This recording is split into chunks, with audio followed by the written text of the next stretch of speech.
Bonjour YouTube, j'espère que ça va bien, c'est Voltor. Aujourd'hui, on se retrouve pour une nouvelle vidéo sur ma chaîne. C'est une vidéo qui est en continuité avec les dernières semaines. Encore une fois, on se retrouve pour une vidéo critique de l'épisode de la semaine de la série Moon Knight, série Disney+. Il y a un épisode à chaque mercredi. Donc, je fais la critique aujourd'hui de l'épisode 3 de cette série qui, je trouve, là, s'est beaucoup démarqué et a vraiment changé ma perception des séries Marvel. Parce que, comme j'ai dit dans ma première vidéo au sujet de cette série-là, j'ai beaucoup de difficultés avec les séries Marvel qui sont sur Disney+, mis à part WandaVision. Je trouvais que Marvel avait, pas mis autant d'efforts dans les séries que dans les films qu'ils font.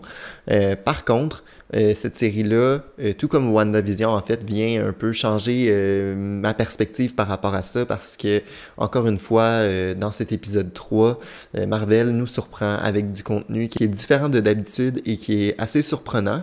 Encore une fois, cette semaine, la vidéo comporte des spoilers, donc si jamais vous n'avez pas vu la série ou vous voulez la voir éventuellement et vous ne voulez pas vous faire spoiler, vous êtes au mauvais endroit présentement. Donc, somme toute, cet épisode 3 m'a beaucoup surpris, j'ai vraiment apprécié, c'est vraiment en continuité en fait avec la série. Oui, il y avait une tournure un peu plus action, hein. Je l'avais mentionné à la fin de l'épisode 2, je trouvais que la série s'enlignait vers de quoi qui était plus classique de Marvel, et c'est le cas, mais reste qu'il y a un côté très touchant là, au personnage. Je pense d'ailleurs à la scène dans l'espèce de bateau entre Layla et Mark, que c'est une scène assez touchante, je trouve. On a aussi la confirmation, là, je pense qu'une fois qu'on a regardé l'épisode, on ne peut plus avoir de doute là-dessus. La troisième identité là, que je soupçonnais être présente lors de ma dernière critique où j'avais fait des théories à ce sujet-là. Finalement, il y a vraiment une troisième personnalité. Là. On ne l'a pas encore vu. On ne voit pas les séquences où cette personnalité-là prend le dessus. Par contre, l'épisode nous fait vraiment croire qu'il y a une troisième personnalité qui n'est pas Mark ni Steven. Donc, je ne sais pas l'identité c'est qui exactement. J'ai pas vraiment fait de recherche parce que je veux pas me spoiler à ce sujet-là. Mais ça suit vraiment les comics là, parce que si je me trompe pas, il a cette personnalité-là, cette identité-là dans les comics. Donc c'est une bonne nouvelle, ça laisse vraiment présager qu'on n'a pas tout vu encore de ce personnage-là, qui a des multiples identités, des multiples façons de voir les choses. D'ailleurs, cette troisième personnalité-là semble être très violente. Dans le troisième épisode, on voit vraiment des séquences où dans le fond sont coupées, mais tout de suite après, on retrouve notre personnage qui est soit Mark ou soit Steven, avec du sang sur lui, même si on considère que Mark avait déjà une tendance à être un peu plus violent que Steven, on s'entend. Finalement, cette troisième identité-là serait un petit peu plus hors de contrôle que Mark encore, donc j'ai hâte de voir cette identité-là en action, parce que pour l'instant, comme je l'ai dit, c'est des séquences qui sont coupées. En tout cas, je trouve que ça apporte quelque chose d'un peu mystérieux, encore une fois. Combien d'identités différentes on va avoir à travers la série, je sais pas. En tout cas, je trouve ça vraiment cool là, de voir un personnage, encore une fois, qui a un trouble de personnalité, un trouble d'identité, comme ça, devenir en fait un super-héros de Marvel. Je trouve ça assez incroyable. Il y a d'ailleurs un nouveau personnage qui a été introduit durant l'épisode qui malheureusement là, ne sera pas là durant d'autres films ou séries de Marvel parce que l'acteur qui joue ce rôle-là est décédé dans la vraie vie. Là. Mais par contre, durant l'épisode, le personnage en tant que tel, là, qui est comme une connaissance de Layla, là, de ce que j'ai compris, mais en fait quitte sur son cheval après avoir été blessé et on le voit pas mourir contrairement à beaucoup de personnages dans l'épisode, donc je me dis que c'est peut-être un personnage qu'on va voir du moins à travers la série encore dans les 3 prochains épisodes. Il y a beaucoup de gens, j'ai vu sur internet, qui avaient de l'espoir que ce personnage-là devienne, je crois, un autre personnage de Moon Knight, là. Je suis pas un expert, comme je vous dis, je connais rien là-dedans, là, mais un autre personnage de Moon Knight là, qui est assez connu dans les comics, mais malheureusement, ça sera peut-être pas le cas suite au décès de l'acteur au début de l'année, mais qui sait, peut-être que Marvel va nous réserver d'autres surprises par rapport à ce personnage-là, du moins à travers la série, les 3 derniers épisodes là, dans les prochaines semaines.